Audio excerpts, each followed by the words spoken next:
can't believe it's been I can't believe it's been 6 years, and so many people have been extremely loyal to this program and have volunteered their time and helped us produce, I think, really good programs. But the conversation continues, and we have an incredible amount of work to do. And as many of you know, we won an award from the State Library in 2018. But as we've discussed, like, we were the best multicultural program in New Jersey, but we feel like we have to always be better as a program and be better as a people and be better as a country. And we've had so much strife through all the years that I've been alive, honestly. And I know myself, like, I just have like made mistakes every single day of my life. And in many ways, the way I grew up, I learned things that were very wrong. And like, as a woman, I'm sorry to sound sexist, but I think women sometimes do this more than men, but I say I'm sorry a lot. But it's not enough to be sorry. You have to do things to repair things that you have done wrong.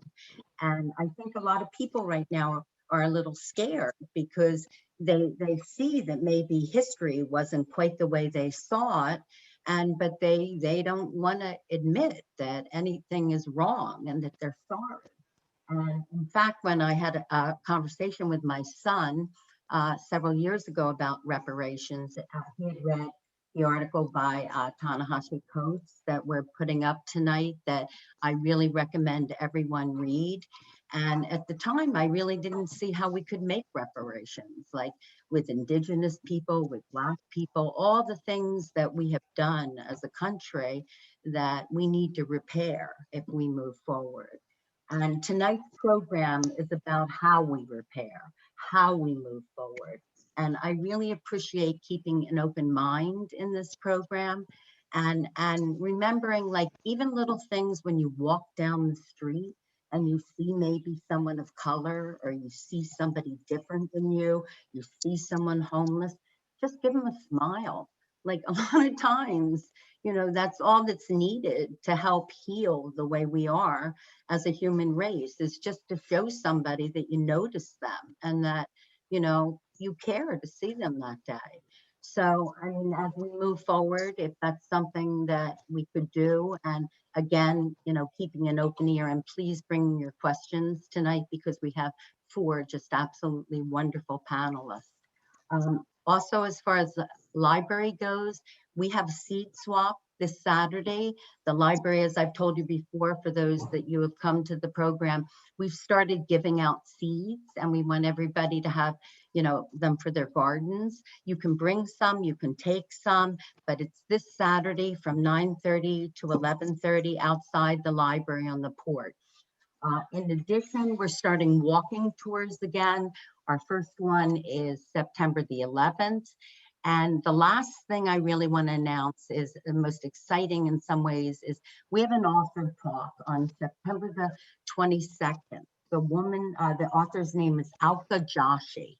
She wrote The Henna Artist. She was born and raised in India. She came to this country and was educated at Stanford.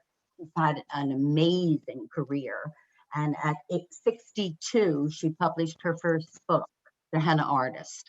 It's a New York Times bestseller. You can read about it. It's won all kinds of awards. She will be with us remotely from California, and 15 lucky people will get to come to a program, and we'll have an actual henna artist that will do henna on you. And she is also, she's giving all proceeds that we're paying her to girls for their education in India. And this is the kind of thing that the people that we work with, that they do to make a better world. So it's just really exciting you're here. I thank you so very much. I'm going to turn the program over to Kerwin Webb. And please, thanks for being here and have a great program. Thank you. Kerwin? Hello, everyone. Thank you for being here this evening. We appreciate you supporting this program. And we do have an important topic tonight. Reparations is the big theme. And we ask that you come willing to learn, willing to engage, willing to leave with new knowledge and a newfound desire to either push for or push for reparations or push against incorrect talking points or stereotypes. I'm going to share my screen really quickly to go through what we've customarily done as our Zoom guidelines, just so that everyone can have an enjoyable experience.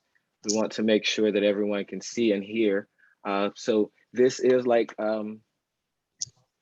Linda said, this is the 6th anniversary of this program. And so we are so thankful for the library and the team, the Let's Talk About Race committee, for continuing month after month, even through COVID, pulling these programs together to facilitate this important dialogue. We can't do it without you, and we learn each time and we grow each time. So we thank you for joining us. Reparations and Restorative Justice. We want to thank our participants, our panelists in advance for their participation. And we will make note that Derek and I are pushing for, we are planning a actual working group to come out of this program. Derek and I have been on a few different reparations Zoom calls or meetings before, and both of us are at the point to where it's time for us to do something with the information that we have. And so we're going to kick off a working group in September. And we'll hear more about that later as we go. But here are our, for the benefit of everyone in attendance and those who may watch the replay, we ask that as the presenters are speaking, as the panelists are speaking, that you please mute your phones. You can keep your screens on if you like, or you can turn your screens off. But once we come back, and we're going to have a pretty robust question and answer discussion portion, we want to be able to see you and engage with you face to face. So at that time, we will invite you to turn speaker view on, or gallery view, so that you can see everyone. If you have a question as the panelist is speaking or doing their initial presentation, please put it in the chat. Some of our committee members, our team, will be monitoring the chat, and we'll filter those questions to the panelists or to myself as we go through the night to try to get to as many questions as possible. We will open up a portion so where it's after every presentation is done, we can just dialogue, and so you won't have to use the chat unless you feel better that way. But either way, that also helps us to keep the questions in order. I put in the chat this link to the Atlantic magazine article from June 2014, Ta-Nehisi Coates' The Case for Reparations. It is a fairly lengthy read, but it is quite thorough in its case for reparations. So with that, I guess I should have started with my name. I am Kerwin Webb. I serve as the president of the Red Bank NAACP, board chair of the T. Thomas Fortune Foundation, and committee member here with the Red Bank Public Libraries Let's Talk About Race program. I'm excited because I have a couple of friends of mine who have decided and graced us with their presence, and they are going to share some insight with us on this topic of reparations. Now, we know that sometimes reparations can be a divisive topic. You bring the word up and people automatically turn off. And we're hoping that that is not the case. We're hoping to give you some information, some action steps, some ways that you can help us as we seek to repair the harm that has been done over centuries.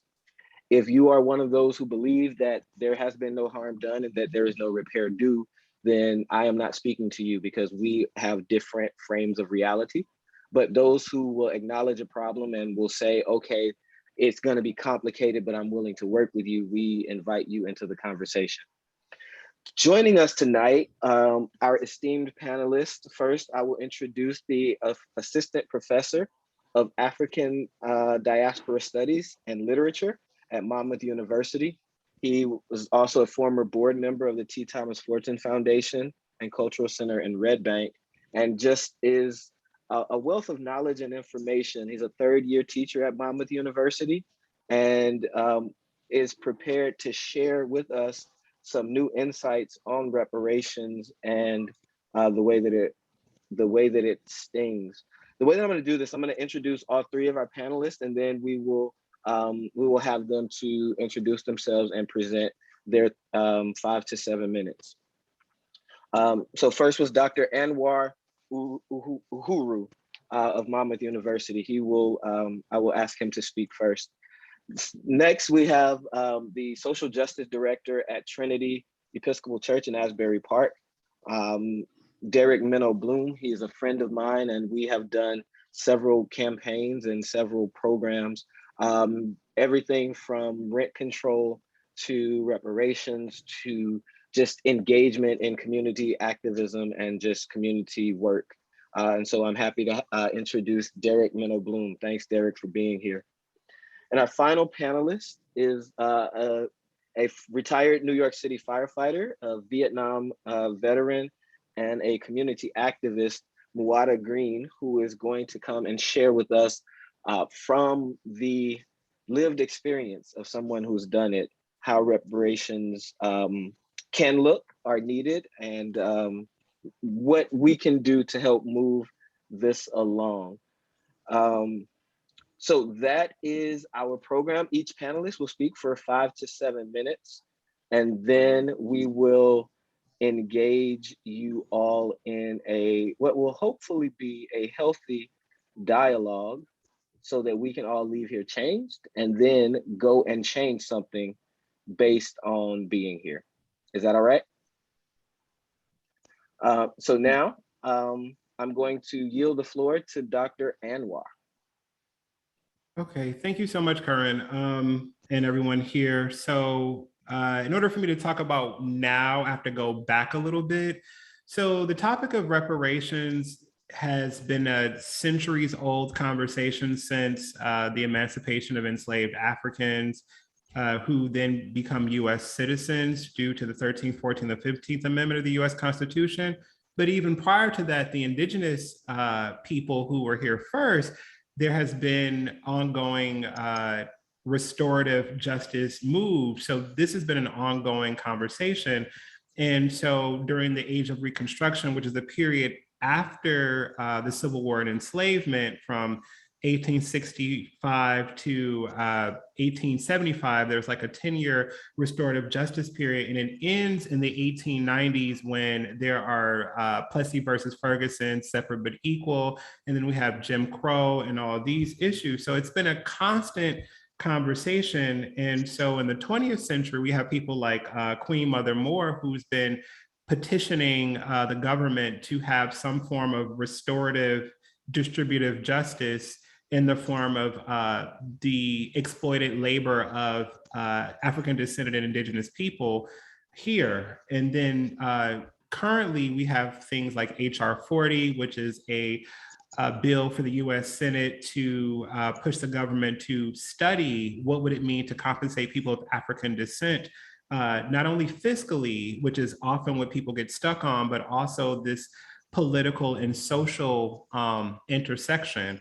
And so that's why certain political candidates avoid the topic, because it often focuses on fiscal compensation, but there is not enough conversation about social services and other aspects that could help people. So the first form is the distributive justice aspect, which is what is a social, political, and economic means to compensate people of African descent who have had a historical layer of exploitation, but also a contemporary one, which is what Coates talks about in his Case for Reparations essay, where there are social and political strictures that that hinder people of African descent from housing, healthcare, social welfare programs, and even education. And even when one wants to purchase property, acquisitions of non-predatory loans and so on and so forth.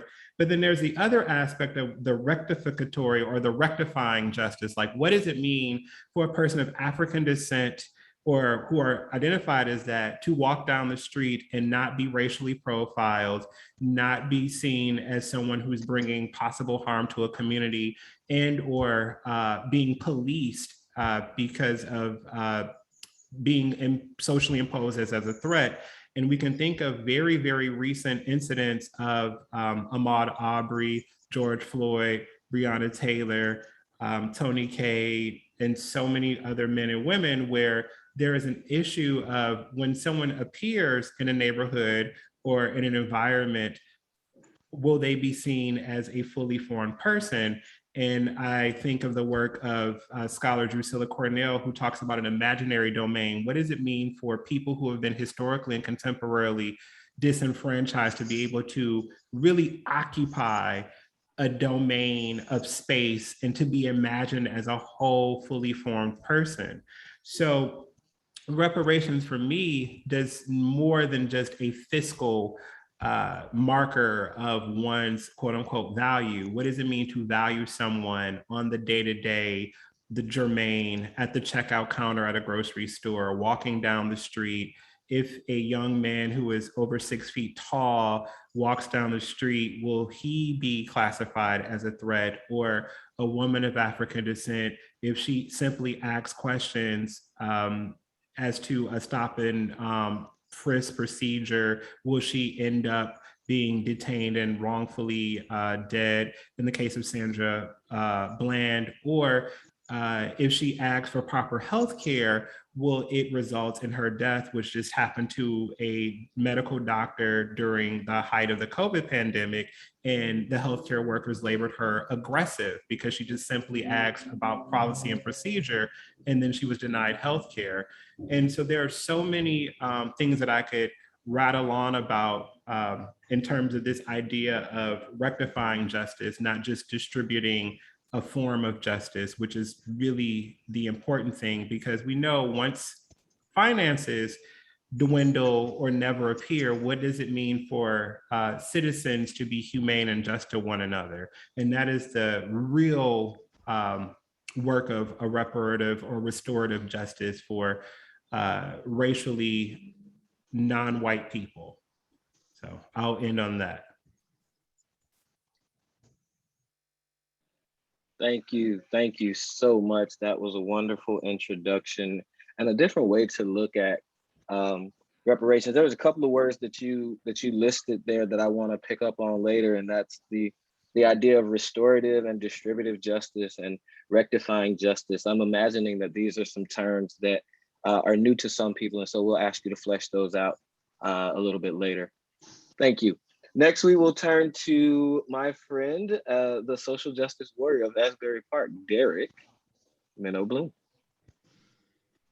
Thank you for that. Also, Muata is on under my name as well. We use the same link. Well, it's an honor to be here.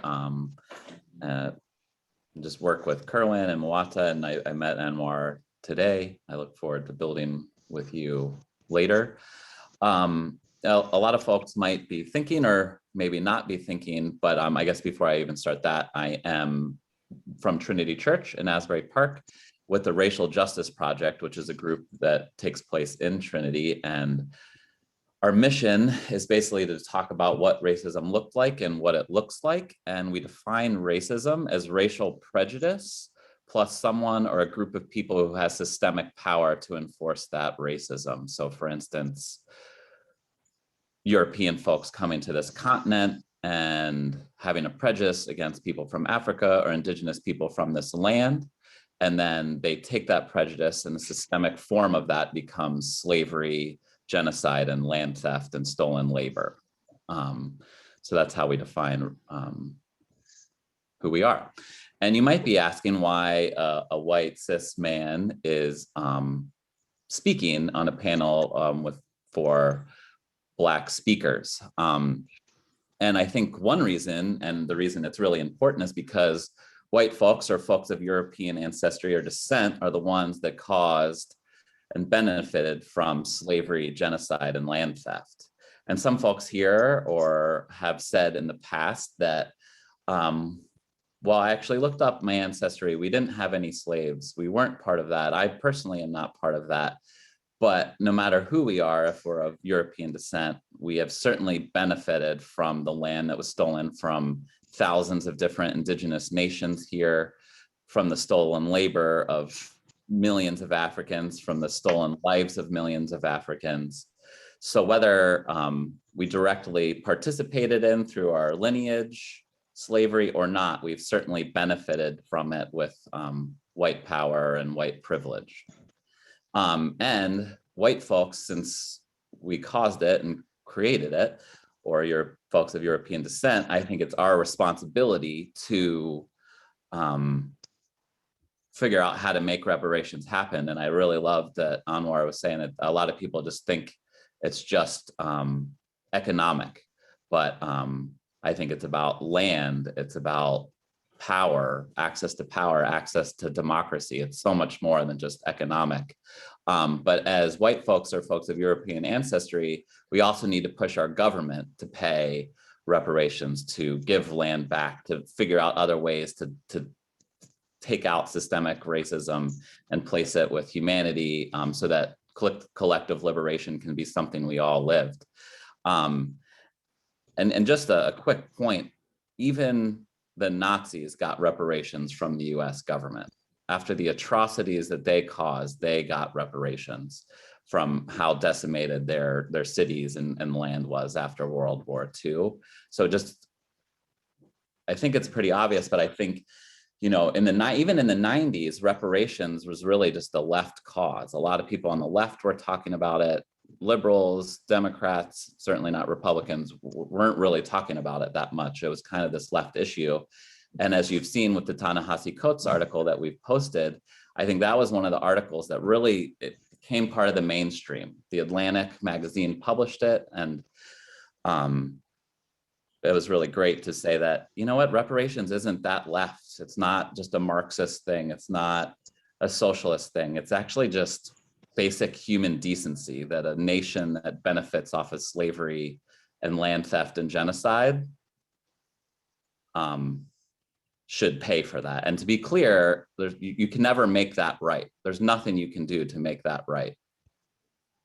But we can try to support reparations and do good in the way that we can. And as Kerwin mentioned, I think the exciting part of this talk is it's not going to be just about talking, but on September 27th at 7 p.m., different leaders from the Monmouth community will talk about starting a Monmouth County Reparations Task Force. And we're going to move forward with that. So that's really exciting.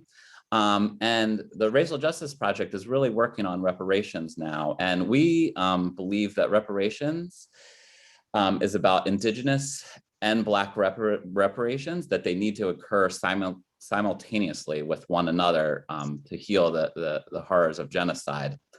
And one thing, you know, I realize about reparations talks, people always are like, yeah, but what do we want to do?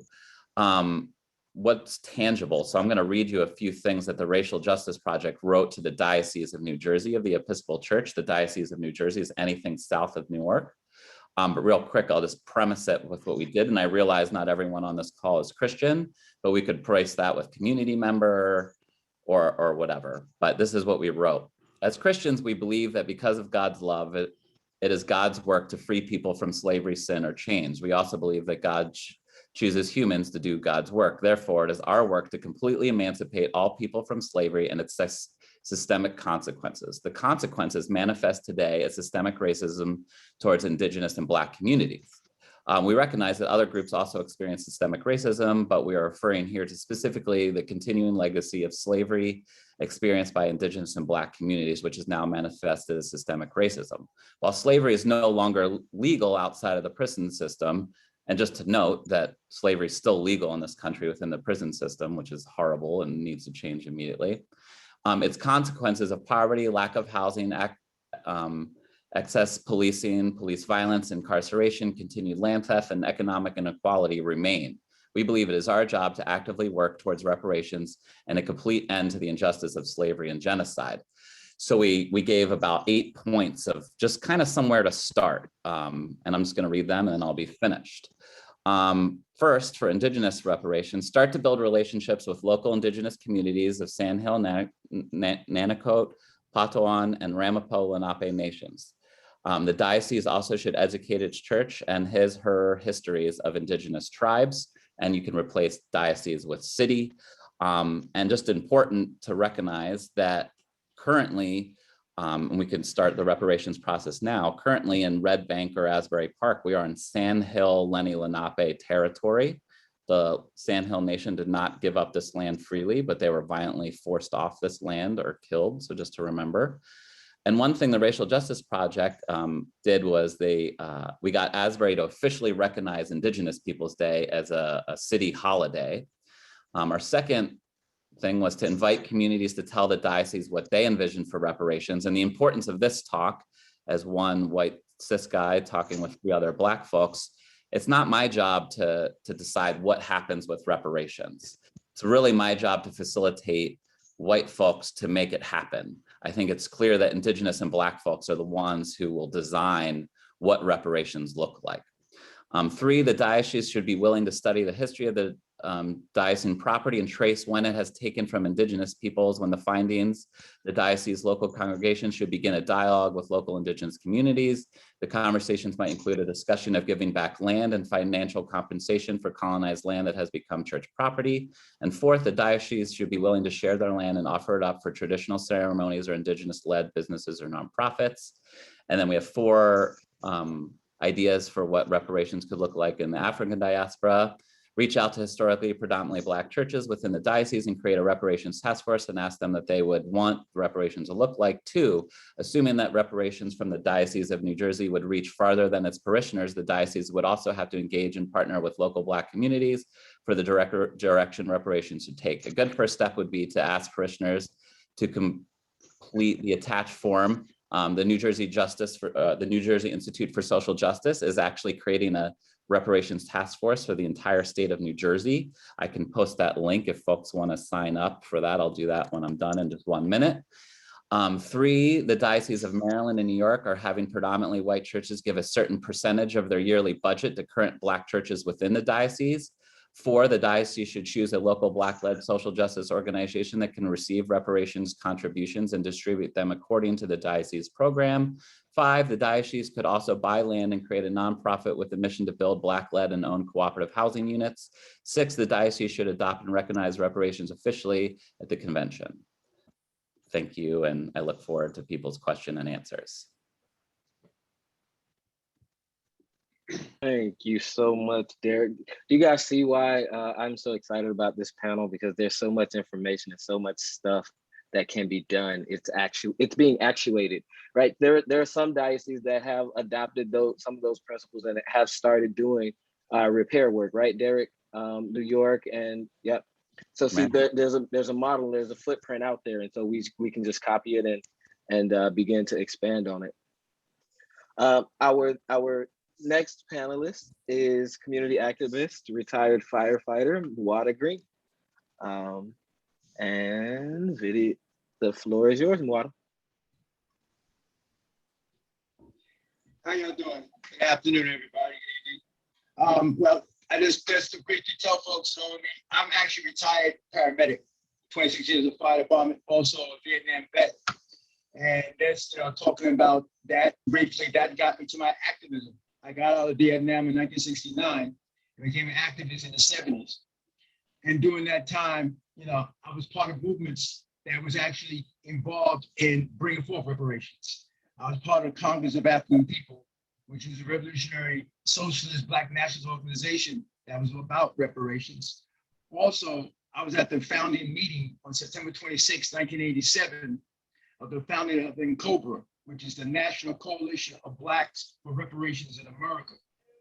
And basically, in brief, I want to tell you what their mission was. The mission of the National Coalition of Blacks for Reparation in America is to win the full reparations of Black African descendants residing in the United States and its territories for genocidal war against Africans that created transatlantic slave trade, chattel slavery, Jim Crow.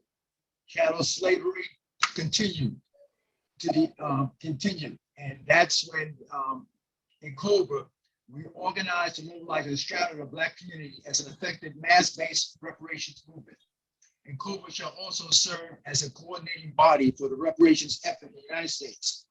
Further, through its leadership role in reparations movement within the United States and its territories, and COBRA recognized reparation is not just a demand for all African peoples, and shall join with others in building the international reparations movement. And that's what it's about, building international solidarity. And I want to give a solidarity shout out to my brothers and sisters in Jamaica, who's actually took it beyond the sphere of rhetoric and talking about it, where they actually have petitioned the United Kingdom about reparations for the island of Jamaica in a real way. And I think that's what it's about. A lot of times reparations becomes a very intellectual thing, whether we agree or not. And we should reduce reparations. That's what we want to Muata, I'm Linda Hewitt from Yes. from the library. It says your bandwidth is low. We're having a little, I am having a hard time hearing you. Is anyone else? No? No, I was fine. Okay, sorry. He Yeah. could actually turn off his camera. Sometimes that, frees up bandwidth. It's up to you. I'm almost finished. Anyway, that's a quick thing. Like I said, it's about taking it beyond an intellectual movement to actually making it a grassroots movement. That means the average person on the street can talk about it. So I'm about building grassroots organizing because that's what I'm about. I'm a former union organizer and all that stuff. So my thing is that we have to take beyond intellectualism and bring it to the point that we can talk about it in the streets with the people and make a demand that's like voting rights or anything else. So that's where I want to end that. All right. Thank you. So I want you in the audience there to start thinking about some of your questions or feedback that you may have for the panelists. I want to start with a couple of questions because Derek said something that was interesting, and I'd like for him to speak on that, and then I'd even like some discussion about this. What does it say to you, Derek, that the Nazis have received reparations from the United States government and Blacks in America haven't? Well, I think it just screams white supremacy. Specifically when Europeans came to this continent and they saw indigenous folks, they just thought savage, other. And similar, sometimes people forget, but folks from the African diaspora were also indigenous folks who were also kind of seen, or who were seen as savage, as other than human. So when we look at Manifest Destiny, which was, kind of created by the church, I sadly think that even after what the Nazis did, which also I kind of want to point out, I don't think anyone in the European powers joined World War II because they were worried about Jewish folks, and I wish they were, but I think they were actually worried about land and control, because arguably after the war, our Jewish siblings had nowhere to go. No nations wanted to take them because they were so anti-Semitic. And eventually England, well, I'm not going to talk about that story. That's another whole issue. But just to point it out there, that war wasn't fought because people were so horrified of what was happening to the Jewish community. But I do believe that I think even at that point that people saw the European model and idea of governing, even if it was the Nazis, as more valid than thousands of indigenous nations in the United States, than thousands of indigenous nations in Africa, that they still don't see people from those communities as human or as worthy of reparations. Because, I'd argue that the damages are way worse than what happened in Nazi Germany. I mean, the way systemic racism even works, we've made an entire people hate the color of their own skin. Muata was talking about the Black nationalist movement, which is a beautiful movement, the Black Panthers, the New African movement. One of the, and Angela Davis with her huge fro, I mean, they had to just make a movement to say, hey, we're beautiful. The colonization was so deep, the colonizers convinced those who were colonized that they were no longer beautiful. It runs so deep, the trauma that was caused by this. So yeah, I think white supremacy is so strong that those that in leadership of government saw the Nazis as more worthy for reparations than savage communities. Thank you, thank you. Did anybody want to chime in on that before we take the next question for Dr. Uhuru? Why Nazi Germany was approved for or seen as worthy of reparations before people here?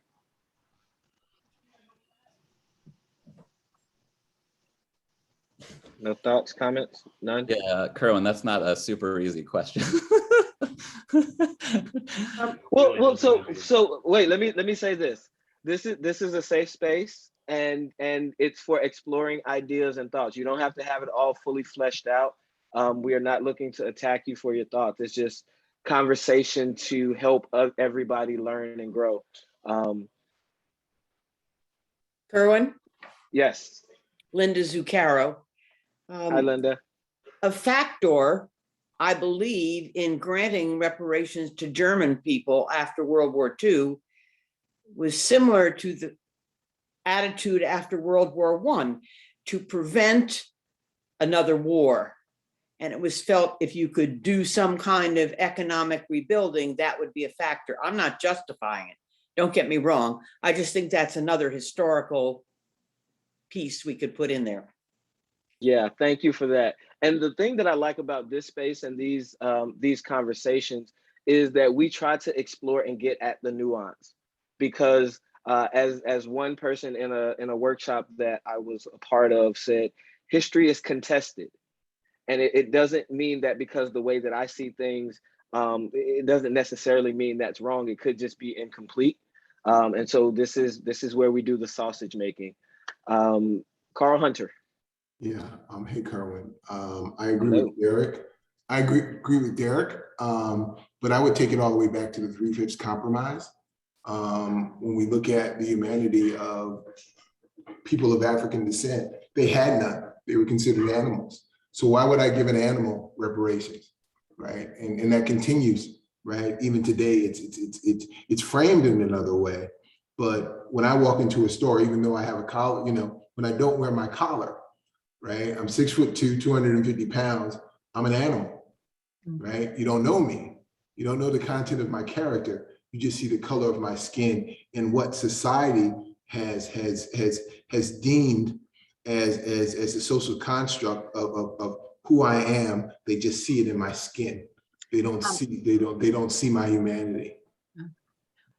When you say that, I just want to say something about a very dear friend of mine who is one of the most beautiful people you'll ever meet. And her father was African, her mother white. She has 3 gorgeous daughters. Like, people say, oh, this happened years ago. And a few years ago, she lives in Red Bank, actually. Her daughters were asked to watch the cats of a neighbor. And I mean, these kids, they've gone to the finest schools in the, I mean, they're just like great kids.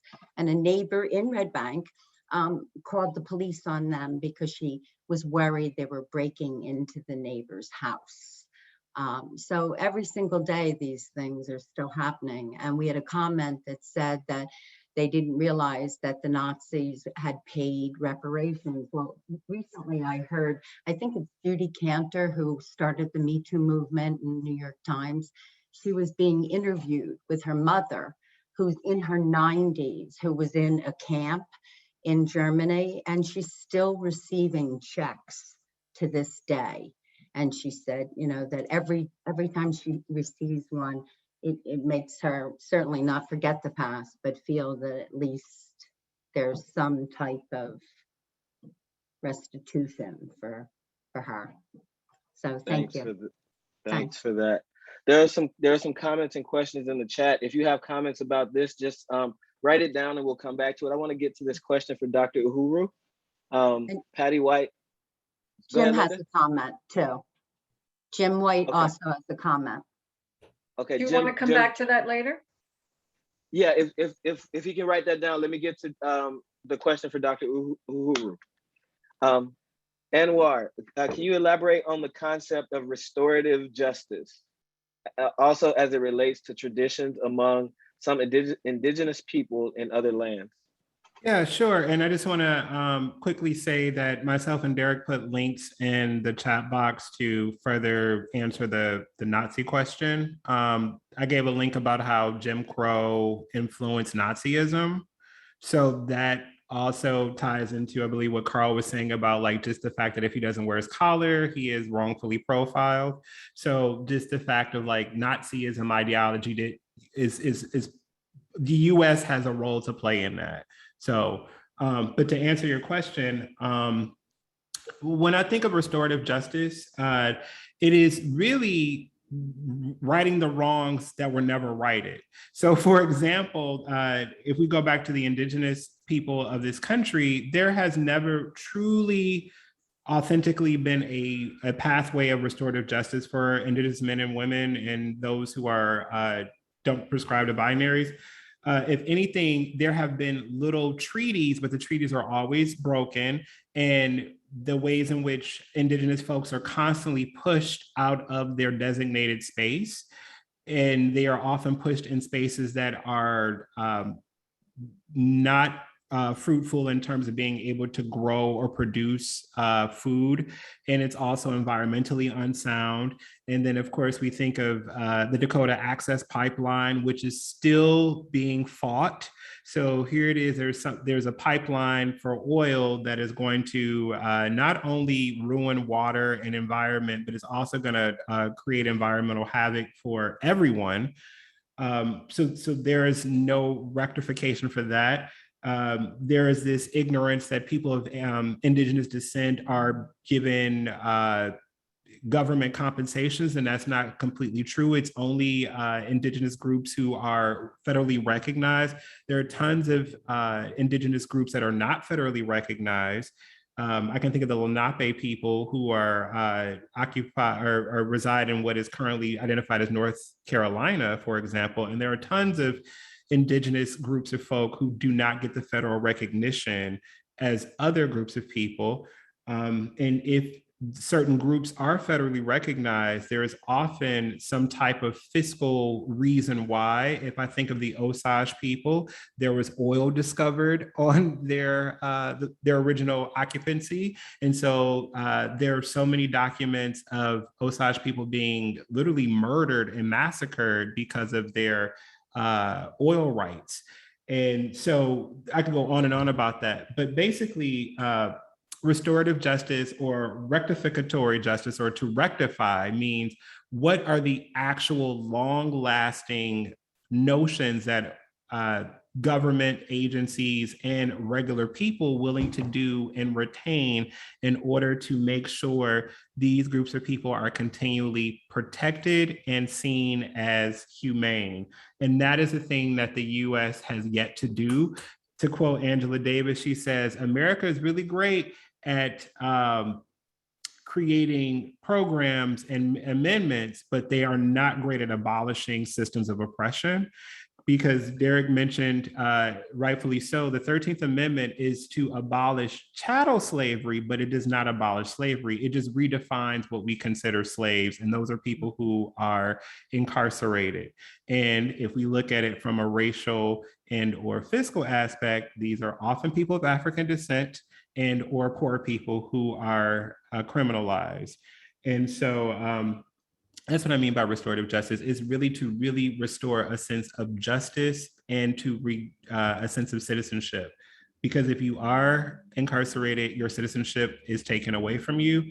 And if you are not federally recognized as an indigenous person, you have no citizenship ties. You are just a land dweller. So hopefully that answers the question. Oh, wow, thank you, thank you.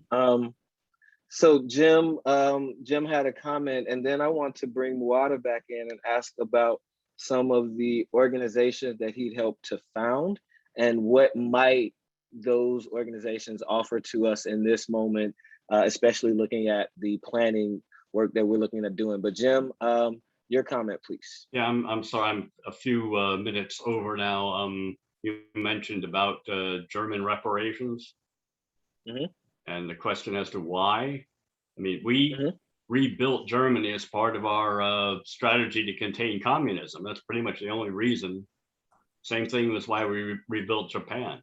it really is, I think it was in the government's interest at the time.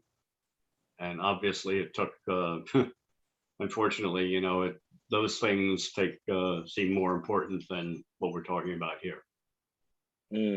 Also really interesting, Jim, because if we look at, the United States, as far as I know, was the first nation state founded with the economic system of capitalism. And so specifically that system was forced upon indigenous folks and folks from the African diaspora. So I sometimes see capitalism as a source of white supremacy, a model of European ideology that was forced upon other people. And so really interesting that the reparations was paid to them to rebuild Germany and Japan to hold up white supremacy, AKA capitalism, AKA an economic system that is about individual rights versus collective rights. Yeah, it's just really interesting. I like that. I couldn't agree with you more. Awesome. So Muata, can we bring you in and ask you to look back to the work that you've done, but also help us project forward as we seek to or try to build a plan that's effective and sustainable? Well, basically, the work that I've done, was mentioned earlier, I was part of what they call the New Left back in the 70s. And the New Left was made up of revolutionary nationalists who later on adopted socialism because we feel that was more of an international movement. And also it wasn't just about Black folks, it was about international working class. And being part of the Congress of African People, which was originally formed by deceased brother Amiri Baraka in Newark, we reached out to other organizations, and that's how NCOBRA was started, the National Movement for Reparations. And, because we felt it, like I said, it has to be a people's movement to make it happen. And also, I want to mention that reparations itself is a legal terminology, coming out of the human rights movement. Also, I think it's part of the United Nations Charter to a degree. So any people, and reparations simply means to repair, to restore. So it's not about, any people that can make their case. In the case of African people and indigenous people here, our case is clearly met once we understand the real history of this country and not try to erase it like people are trying to erase CRT and many other things. So like I said, it's about really building a people's movement from the ground up. That's what I'm about. I mean, some people call me deal with intellectualism. I'm not really deal with that. I'm self-educated. I'm proud to say a college dropout, but I done more reading than most college graduates. I continue to read, and I'll be 73 in 3 months. So apparently it's caught up with me eventually. But anyway, I think it's about building this people's movement, and I want to be about doing people's forums in the community, talking to people in a real sense, what it means from the grassroots level. I think that's the best way to make it happen, because that's what we try to do in the 60s and 70s. And some of that has been lost because there's no on the ground people's movement these days. And So let me ask, go ahead, Derek. Could I just ask, since that was started, in the 70s and 80s, why do you think it took so long to get traction? I mean, it was a valid point in the 70s and it's still a valid point. What's your thoughts on that? Well, it didn't take ground because there's many other things that kind of caught people's attention. That's like now, Black people are being killed by the police, white racism, supremacy, integration, all that stuff kind of took the forefront. Those are things we face every day. And getting the people to do multitask is a hard thing because most of us as human beings, we react to what's in our face.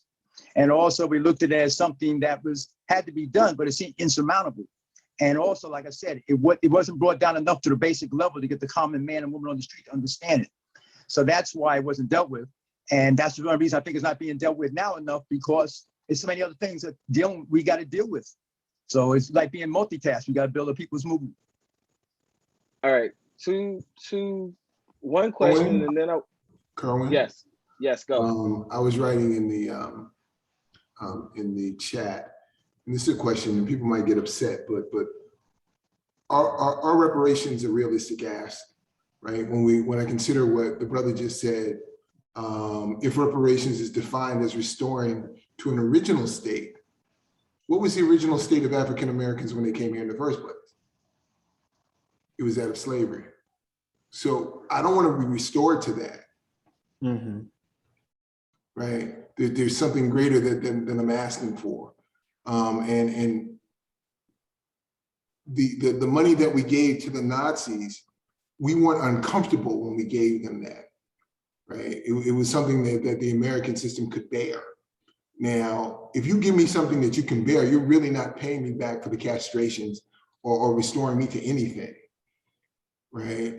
So I guess the question on the table, are reparations a realistic ask? Because if it's restoring me back to something, well, what were African Americans, being restored back to? There is no wholeness in that. Let me answer that briefly before it's on. Restore doesn't mean necessary to go backwards. It means to go forward. If you understand that this system of capitalism was built on chattel slavery of African people, 60 cents of every dollar made during slavery in America went to build the Industrial Revolution, which created capitalism in America, one of the biggest capitalist countries in the world. So we're talking about restore as far as we helped build this mother. So now we want to benefit in the money and stuff that's happening with that. We're not talking about going before we came here. Before we came here, we had civilization, we had etc. We was different nations, different tribes. We're talking about being in America and what we created. Because without Black people in America, there would be no America the way it is. So I get all of that. I get all of that. But if you say something, that means go back to. So there might be another word we need to be using, right? But redoing. Okay. Well, another word instead of restorative. Another word instead of restorative justice is transformative justice. And so that actually even replaces the state or the nation state. And it talks about what does collective liberation look like and how do communities create liberation for all people. And, I think that could be a healthy framework too. And unfortunately, for me, the American way has always been to take it. Right? Americans have taken everything. So why am I waiting as an African-American male in a community where we are,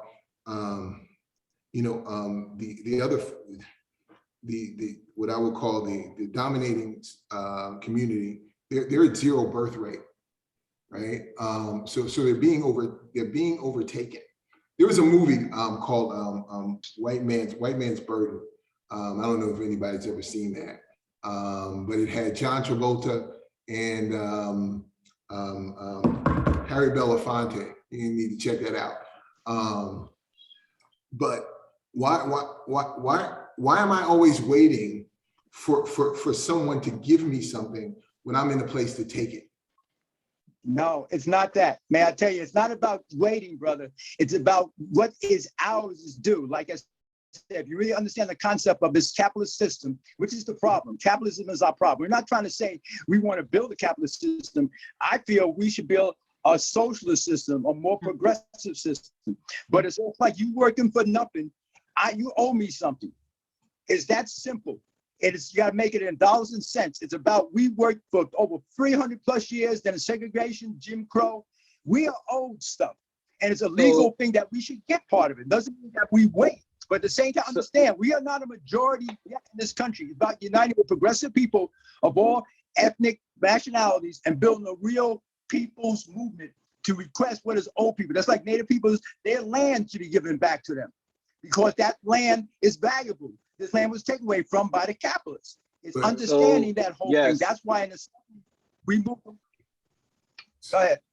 Yeah. So this is why this conversation is thorny and hairy, and I appreciate people for engaging. I want to do a time check. It is 7:58. Our program ends at 8:30, and so we want to make sure that we are getting to questions. But I want to stir this pot that was just talked about, and there was question of repair or going back to, and whether that means going back or going forward. And I think that's what Muata was getting at with that sometimes how people use intellectualism to derail the conversation, right? If we can't agree on a starting point, then we'll never get to actually moving forward with what it is. But to Carl's question, I understand the source of the question. But I will say that we can't say that reparations aren't a possibility because we've got people here. Derek is one example. He gave some about the diocese. I working with and through Princeton Seminary. And there will be criticism that that's not actual reparations, but in a way it is, because it is doing the thing which is trying to build the bridge back that was taken out. And so it may not be comprehensive enough, but reparations repair does happen. It may just be small and incremental. It looks like Anwar had his Anwar had his hand raised, and there are a lot of comments in the chat, certainly. All right, so Anwar, go ahead, and then Patty or Linda, go ahead. You guys take the questions in the chat after Anwar. Okay. So in no way to not knock away what Carl was saying, restore or go back to a sense of dispossession, a form of servitude, violence, slavery. No, what myself and I want to dare say even Muata is arguing is, what about the period from 1865 to 1975 when all of the federal contracts and promises that the government was making to racially Black folks that the government never paid up?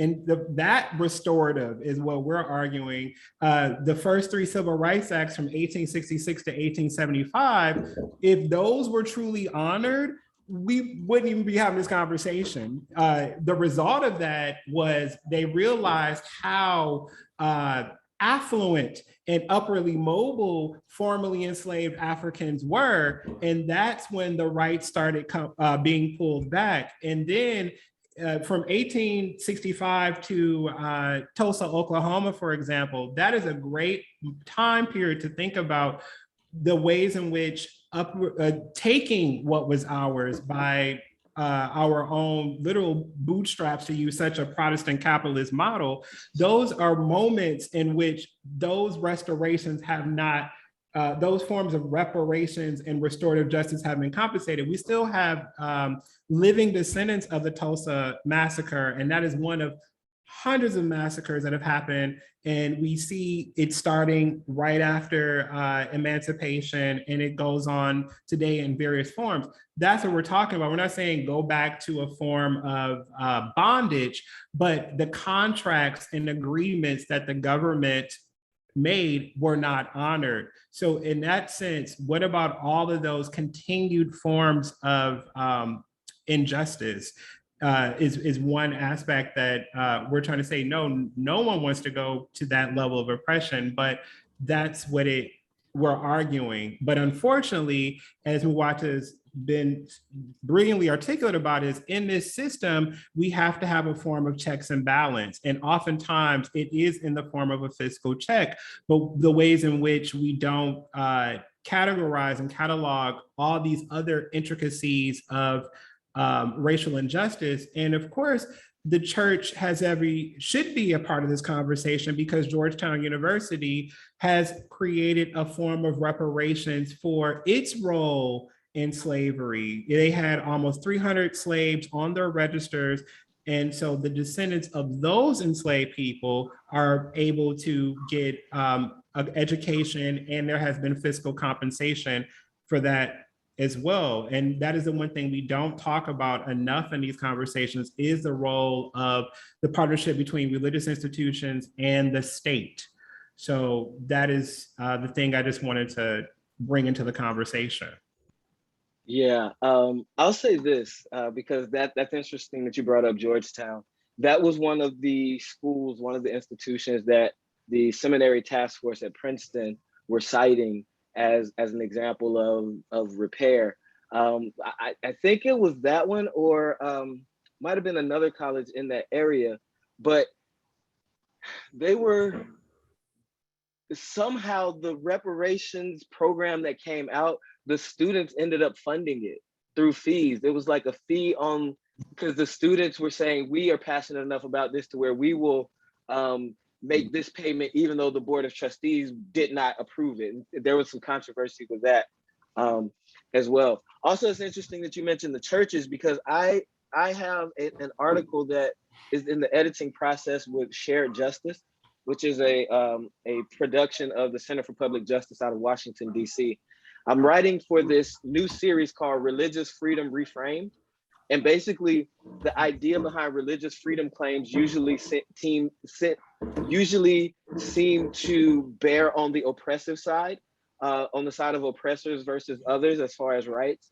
Hobby Lobby is one case, Obergefell, those types of things, the cake bakers.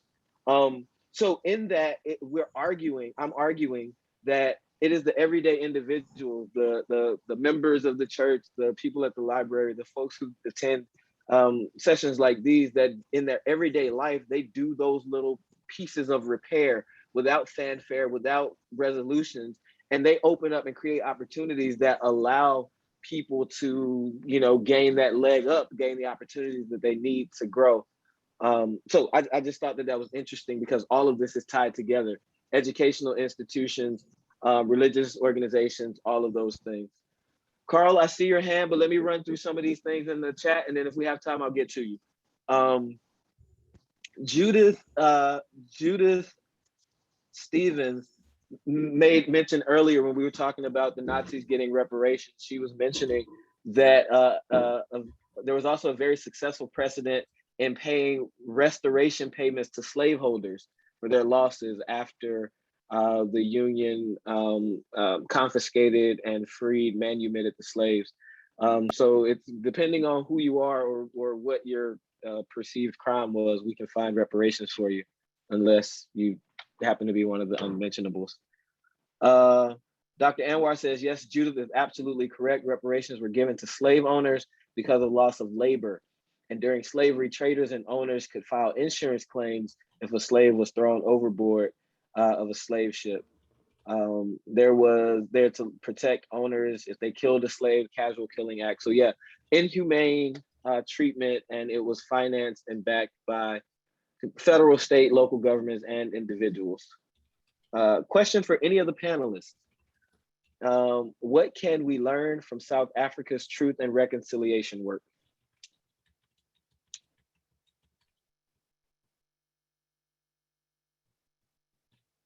Muata, Derek, Anwar. Can we learn anything from the truth and reconciliation work? Go ahead, Muata.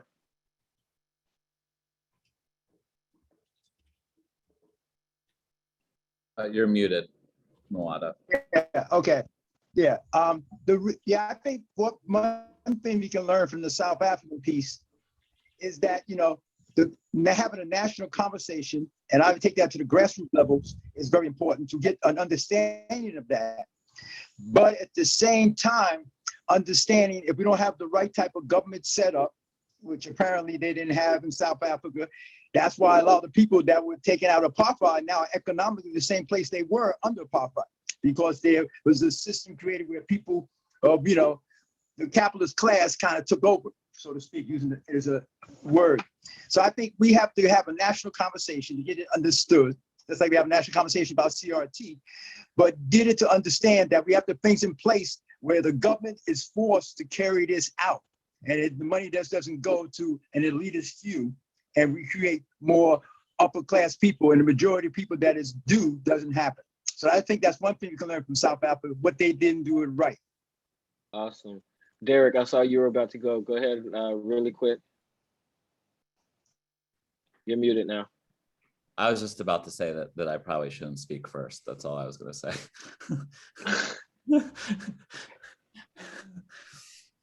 All right, let's see.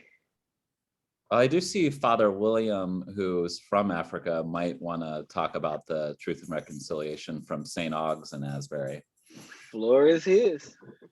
And Carl, you'll be next. Derek, be careful. We have a couple other raised hands, Kerwin, too. Okay. Let me just talk a little bit about South Africa. The situation of South African as are quite different. Remember, the South African are indigenous people. The white people came into their land. So when it comes to conversation, the South African sit on the table. They have the rights to say whatever. So that is different if it was so with African American and the whites here. It would be, the conversation would be quite different. So, but I was very intrigued with, what Professor Uhuru said, and also Derek himself. Derek, you asked a question, why took so long? And that question just faded away after the history was given. And after Muata gave or whatever he used to do, you asked that question, why took so long? It is still taking another long. My intriguing, suppose, let me just throw this, suppose the African-American became the majority today and the whites became the minority, what would be the conversation? What would be? Let me tell you what is playing here. There is fear of losing, fear of having, and fear of not having. That is the whole thing, because the white don't want to give because they are scared to lose what they have. And so they are protecting it even for their generation to come. Even though we are fighting to do the reparation and other things, but there is a protection of saying, why is my tomorrow going to look like? And who is going to be besides me or on my side? So that is a problem. However, we as a group, I'm so glad about this conversation. We as a group, if we started by surrendering, by saying, okay, I know there is a lot of damage that has done in the past, but let me not just look into the damage. Let me now begin today. Maybe 10 years from now, there will be a big difference. Instead of just looking at, the past, and then we have the history and we sit down and we do nothing. If we can begin, you and me, we become friends, we build something, and then the neighbors will ask, how did you start that relationship? How did it go? How do you feel? We eat together, we work together, we fellowship together. That can challenge the people who are still holding on to the fears they have of losing the benefits of what they are. Bravo. Very well said. Thank you. Thank you. Thank you. Carl, get your thoughts ready. I'm going to read a couple comments that were in the chat. That's regarding returning land to the indigenous. It would need to come with an exclusion from property taxes.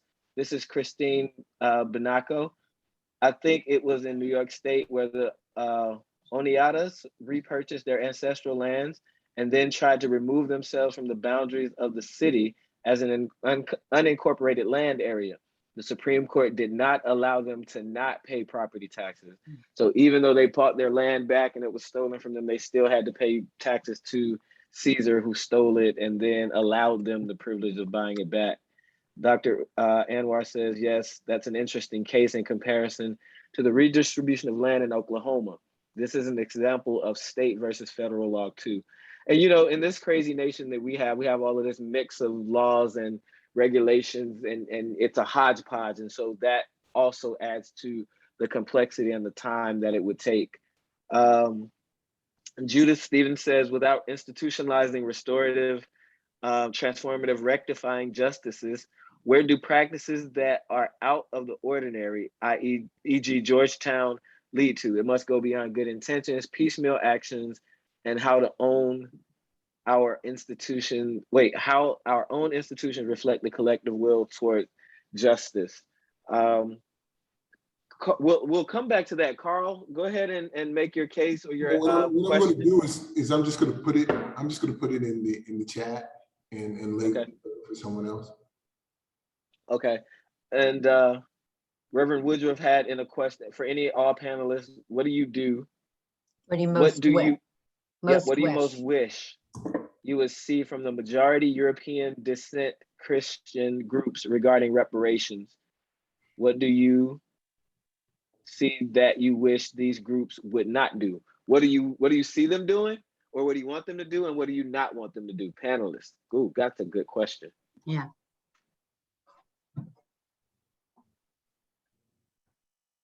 Derek, you can go first on this one. Can Anwar? I don't know. I just can't go first. It's like that. Fine, I'll take a stab at it. As a former altar boy, I would love for the Vatican and its cousins to give back all of those millions of dollars and chip off all the gold and the marble and redistribute it back. I mean, for example, that I would have no student loan debt if the Catholic Church would give that wealth back. And that's just one religious entity. If they were to give back all of that wealth, which is largely predicated on slavery, imperialism, colonization, et cetera, if they were to give that wealth back, it would mean so much for not just this country and Central and South America, but globally. If that religious institution did that, let alone the Protestant arm that reinforced that during and after slavery, especially when we think of the continent of Africa as well as Asia, Major and Minor, just that level of like pillaging that is going on. And then if we go to 21st century with the evangelical movement. So if those institutions would just recuse themselves of their wealth and power, I'd be great. Mm. Mm. All right, Derek. You know, and I think I just want to reiterate this question. You know, the more and more I talk about reparations, the more and more I don't understand how everyone's not begging to figure out ways of how to do reparations, how the church isn't, you know, as the church gets a little more woken to the racial injustice, that this isn't the most common thought, you know. And also the reason I didn't answer this question at first is Gary's a friend of mine and I know he doesn't want to hear me talk. Yes, he's shaking his head no, so I'll be short. But, you know, I think from a...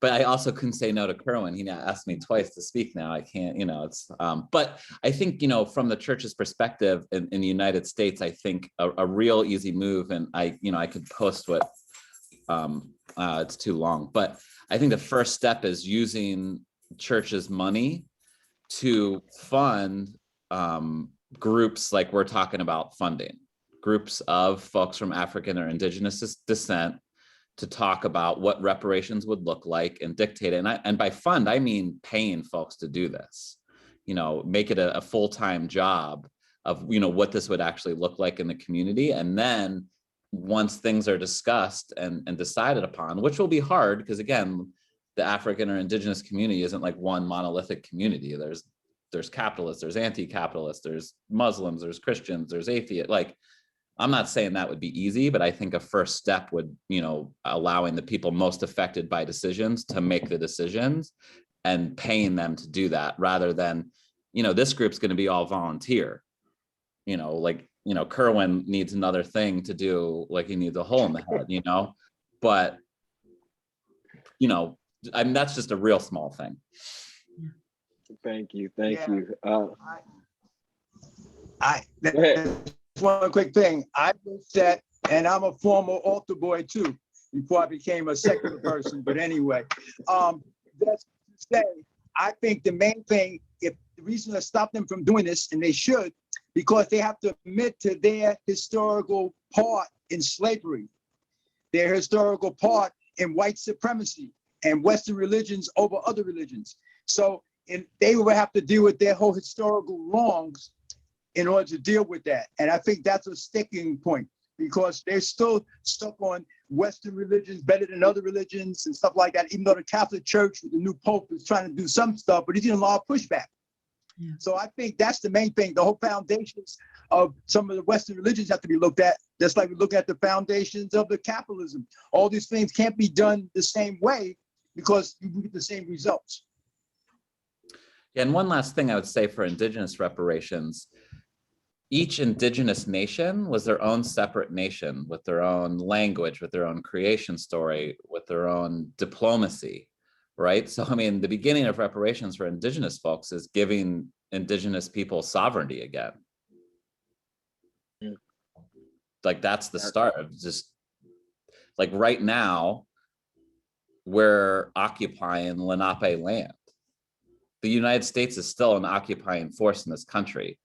The United States is still a settler colonial state, similar to Israel, New Zealand, Australia.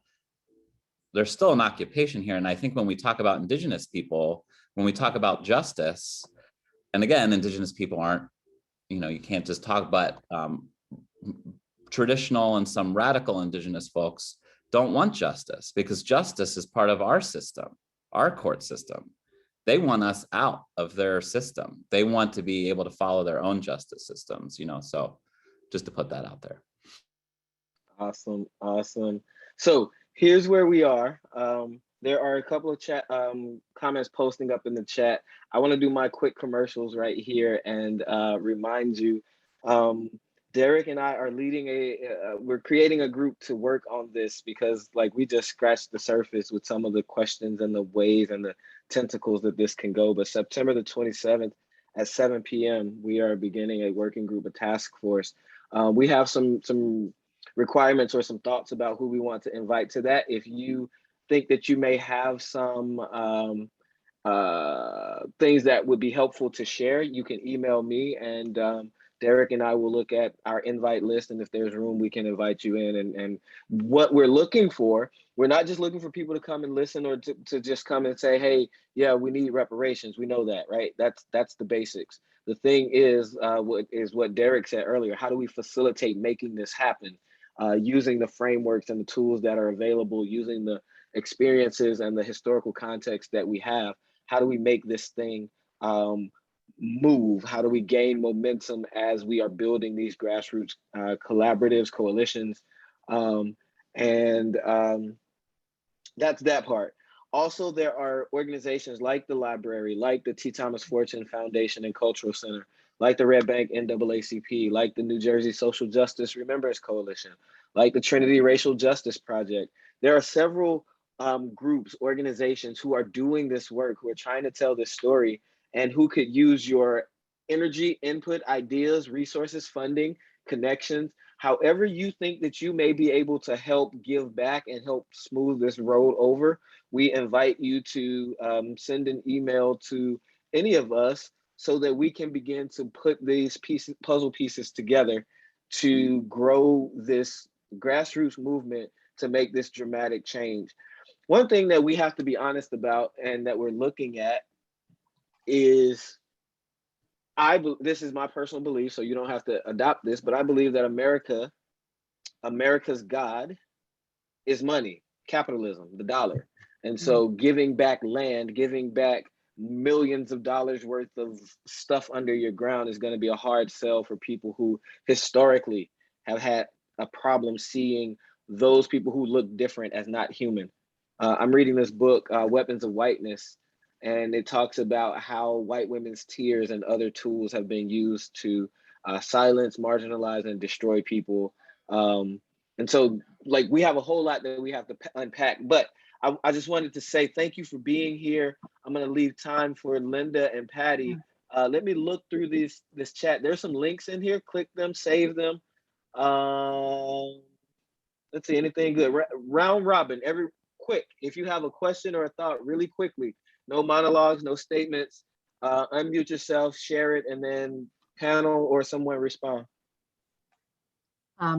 And while you're doing that, I just want to say, as far as the library goes, we are always looking for more people that might be interested in helping with programs that, you know, could be involved in planning some of the programs as far as our race conversations go. We can't do anything unless we have conversations with each other. And I believe it was one of the ministers that said something about white people, and many of them are scared, and many of them, they certainly don't want the country to change. And what was said about us as a capitalistic country versus a socialistic country, I'm not sure in a capitalistic country, quite honestly, that some of the things we want are always possible. But you know, we need to work together on these programs. And I do think that we have past just talking about things, and there are all kinds of things happening around Monmouth County. Just recently I heard that there might have been a slave port in Oceanport, actually, New Jersey. So I ask everyone, just do your research and be aware of some of the real history that we have as Americans. And this is something we discuss all the time. Be careful what you read. You know, there's a slant in everything you read, but just try to look for real items of history and not just made up things that you might have learned 50, 60 years ago that are totally wrong about the country. So thank you very much, everyone, for coming. Kerwin, I don't know if you see anyone else. We're really trying hard for September to do a really upbeat program with maybe some Baptist choirs outside the library, but nothing has been totally organized. So right now we're shooting from the hip, but we'll plan something for September when we come back at the end of the month, the last Wednesday of the month. I think this has been a great conversation. I thank everybody for coming tonight. All right, really quickly, our panelists, 1 minute each, closing statements or thoughts, make your last minute commercials or pitches. Okay, just jump in. I'll just say it. So I just put a link about the Social Justice Academy via Brookdale College, Georgian Court, Monmouth University. There's a link. We are at Monmouth, we're hosting Nicole Hannah-Jones. So that is literally on Wednesday at 10 a.m. So I know depending on people's work schedules, I believe it's being recorded, but it's also just a great social justice initiative, and it's inter-institutional. So I just wanted to plug that out there. And lastly, I just want to say thank you to my panelists that I had a conversation with, but everyone who contributed to this conversation. So thank you. Wonderful, thank you. Thank you. Yeah, I just want to say thank you, everybody, for inviting me. Thank you, Derek, for letting me know about this. As an old activist, it gives me some hope that, you know, these ideas will continue even after I continue. And as long as I'm alive, it's about sharing information, because I don't want it to die with me. And as they used to say, the struggle continues, luta continua. Awesome, awesome. Derek? Yes, just deep gratitude to everyone who participated in this conversation.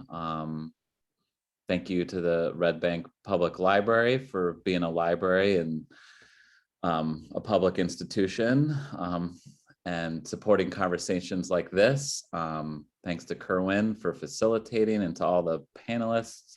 You're amazing and inspiring. And when I say that, I'm not just saying, I'm just hearing you speak makes reparations seem possible. So I thank you. And then lastly, I would just end that, yes, September 27th at 7 p.m. Kerwin and members of the Racial Justice Project are going to continue this conversation to what we could make reparations look like in Monmouth County, and really try to push forward and make it happen. So stay tuned for that, and email Kerwin if you're interested in that conversation and moving forward, because I think, as Muata said, this could be theoretical a lot. And I think I want to see this conversation, you know, go somewhere, because reparations is just a form of love. After seeing a community absolutely decimated because of your government, it's our job to force the government to undecimate that community. Thank you so much. That is quite fitting. Patty, did you want to say anything, close out? Yes, thank you. I want to thank everyone, these wonderful panelists. This is a fantastic program. We are so blessed to have such talented and generous people giving of your time. As everybody probably knows, this library program is done completely with volunteers. We don't have funding. So this is, I just am so thankful for everyone who gives of their time and their talents to make this a success. Thank you for celebrating our 6th anniversary with us. And as so many of the panelists have said, this is the beginning. This is a beginning of an ongoing conversation. Maybe no one here started the problem, but it doesn't absolve us of responsibility for taking care of our fellow man. And Derek, I think you made the point by saying it begins with love. We have a responsibility to elicit our common human decency and compassion and love for everyone. And I think it was lovely to hear everyone's stories tonight. I hope we all listened and learned. There are many resources put into the chat. There are many resources if you want to educate yourself a little bit more. As Linda said, our next program, we actually haven't firmed it up yet. It should be September 29th, as always, the last Wednesday of the month. We have been posting the recordings of these programs on the library's YouTube website. So I just went there today.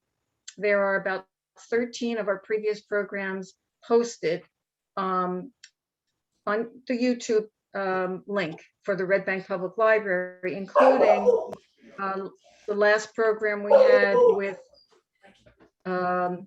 Rabbi Mark Klein and Rabbi Leslie Bergson,